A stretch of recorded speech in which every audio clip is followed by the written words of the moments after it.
గురక సమస్యను వైద్య పరిభాషలో స్లీప్ యాప్నియా అంటారు.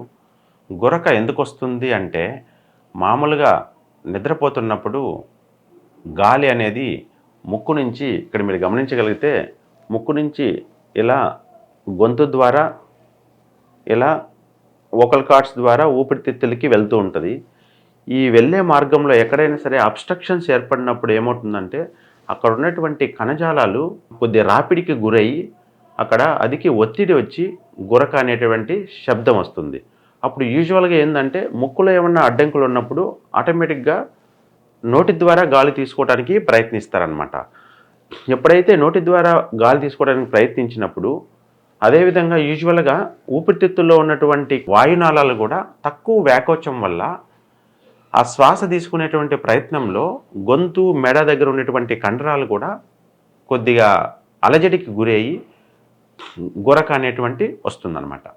భారతదేశంలో గురక అనేది నిద్రలో వచ్చేటువంటి మెయిన్ సమస్య అయినప్పటికీ, ఇది యూజువల్‌గా 10-12% పెద్దవాళ్ళలో ఎక్కువ వస్తూ ఉంటుంటది. ఇది కూడా పురుషుల్లో మహిళల కంటే ఎక్కువగా ఉంటుంది.